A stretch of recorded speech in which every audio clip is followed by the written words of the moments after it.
It's coming home, it's coming home, it's coming.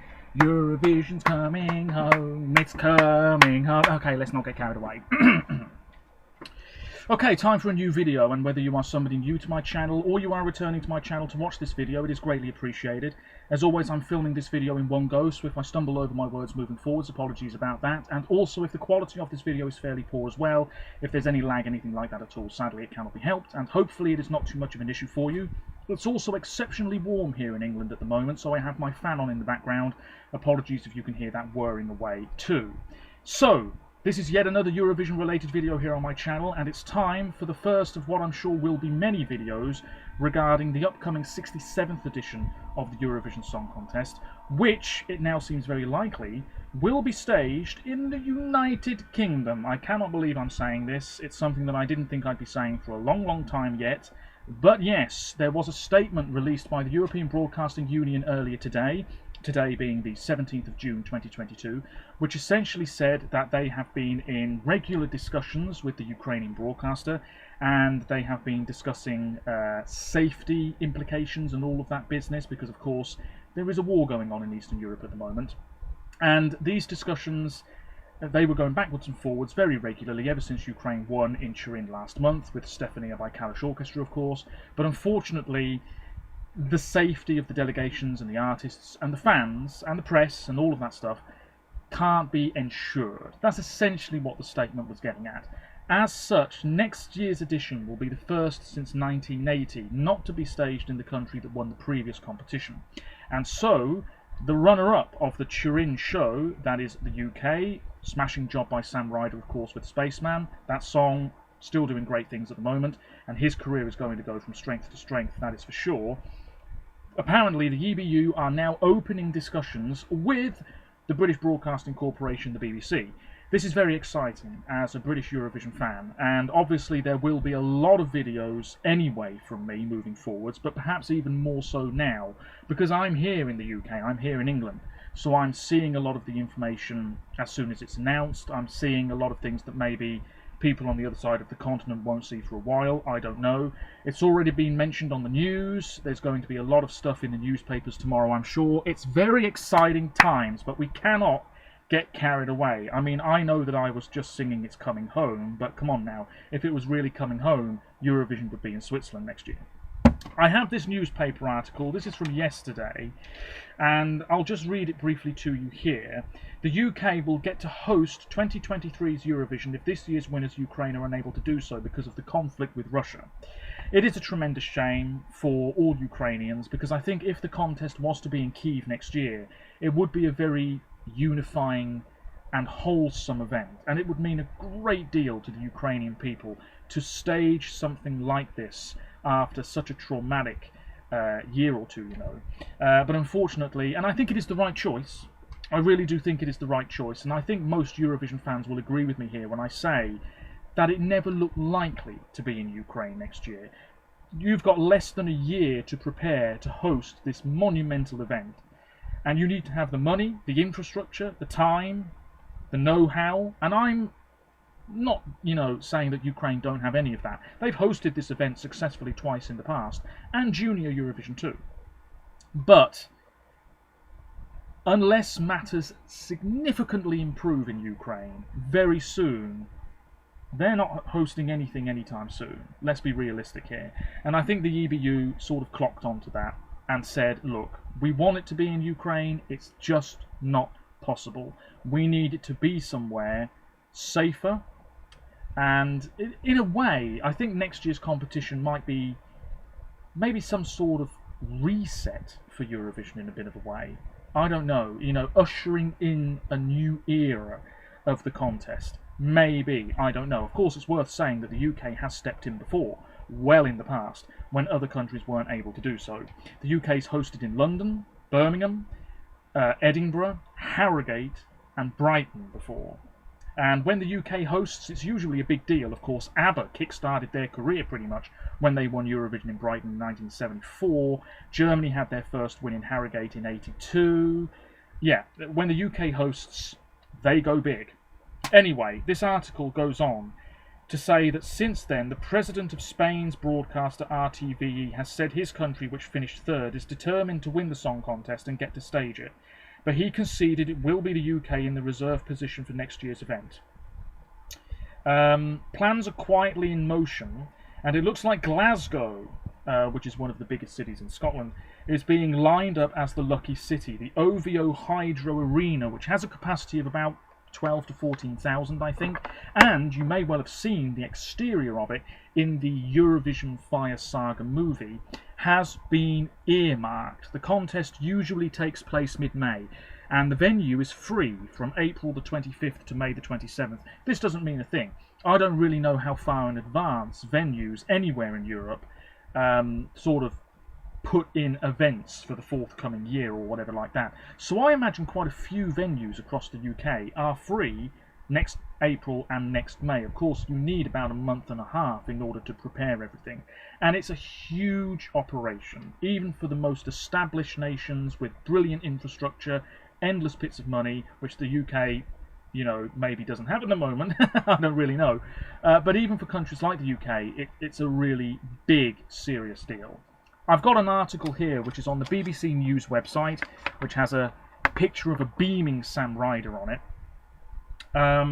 Yeah. The EBU said in a statement that in a study with the broadcaster and external specialists, amid the conflict, blah, blah, blah, security and operational guarantees, yeah, they cannot be fulfilled. It's a great shame.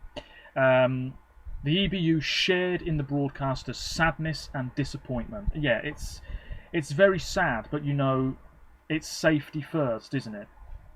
You know, would a lot of people want to travel to Ukraine anyway when you've got this wonderful event happening, but over in the distance, shelling? I'm not sure I'd feel particularly comfortable with that. What we do know is that whoever does host, and it is looking like the UK, there will be a very Ukrainian theme threading through proceedings. So we might have a Ukrainian host, we might have a Ukrainian band as the interval, we might have other elements to do with Ukraine as part of the broadcast, and of course Stefania will no doubt be performed live too. So even if the UK steps in, maybe the show won't have a distinctly British feel. It may feel more like we're actually in Kyiv after all. A BBC spokesman added, "We have seen the announcement from the EBU. Clearly these aren't a set of circumstances that anyone would want. Following their decision, we will of course discuss the BBC hosting the Eurovision Song Contest. I can tell you right now what certain newspapers and members of the press will say here in the UK. Of course we've been offered Eurovision 2023. We've helped Ukraine so much in this conflict, it's only fair that we step in." And to be honest, I just think that's a load of crap. Because really, the reason that we've been offered is because we finished second. It's nothing to do with politics, really. You know what I mean? But knowing the press in this country, they will sort of put a political slant on their reports over the next 24 hours or so. Katrina, the most recent winner for the UK, tweeted that she is practically hysterical over the announcement that the UK could host. Downing Street, hello, welcomed the possibility of the UK hosting, pledging to ensure it would overwhelmingly reflect Ukraine's rich culture, heritage and creativity. If the EBU decides the competition can't go ahead in Ukraine, which has now been announced, we would of course welcome the opportunity to work closely with Ukraine and the BBC to host it here in the UK. Absolutely. I mean, it would be a big deal.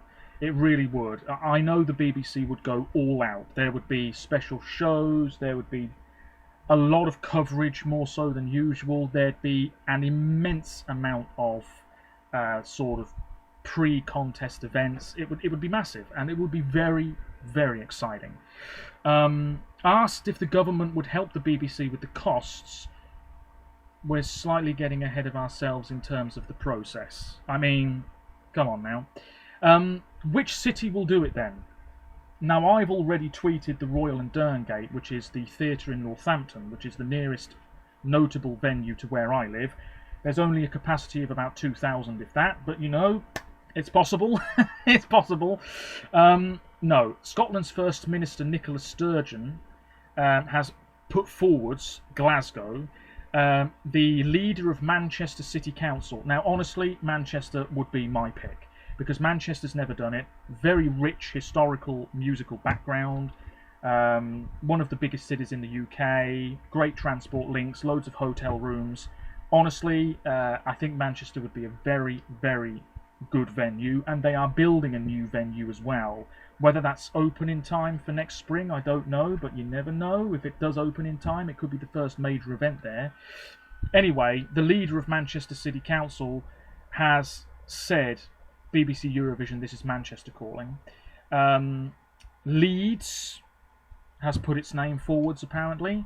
The Mayor of London, Sadiq Khan.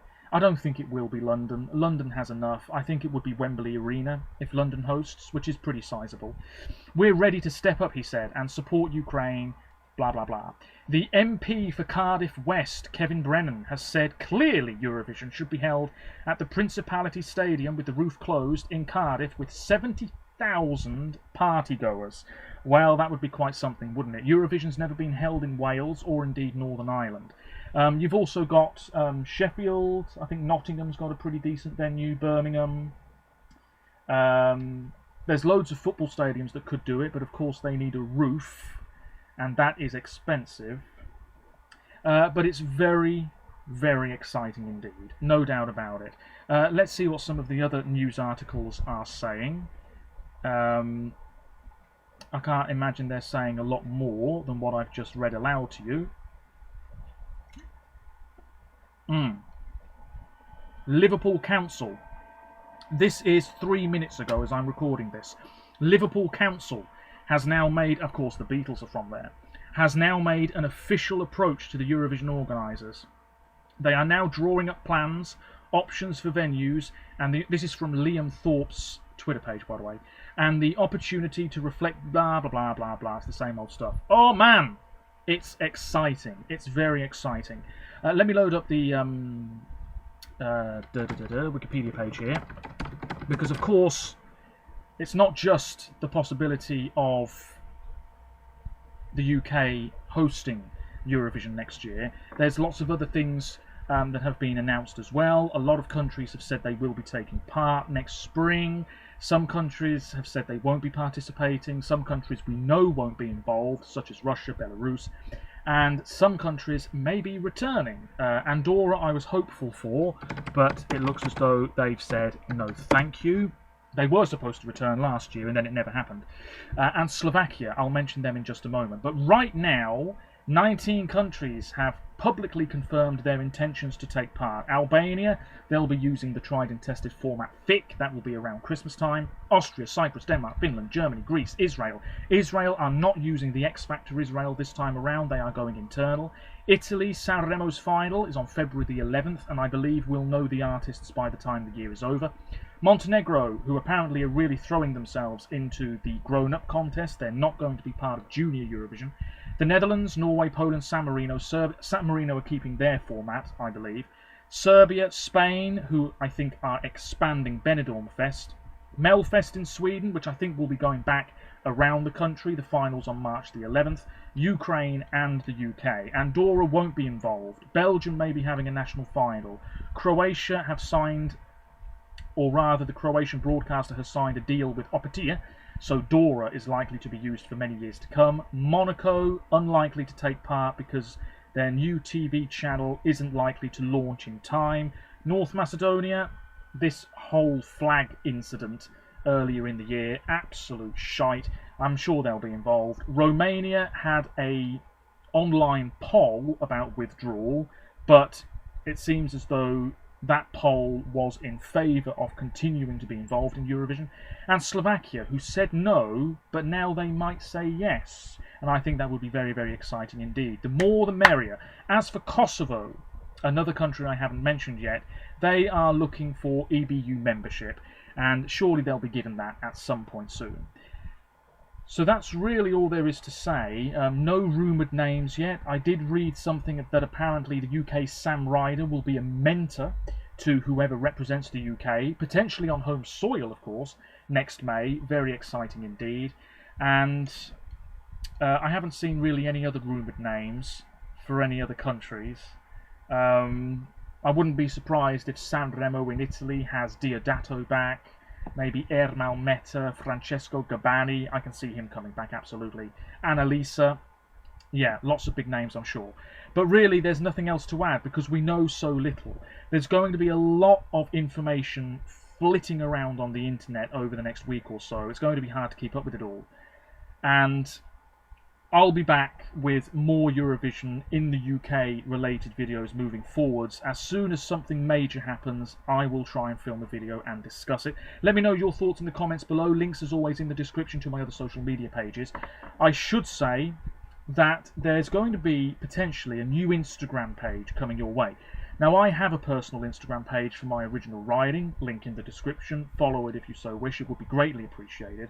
But I was having a conversation with a good friend of mine recently, and I think we are going to sort of co-run a Eurovision Instagram page relating to my channel and also other Eurovision related bits and pieces.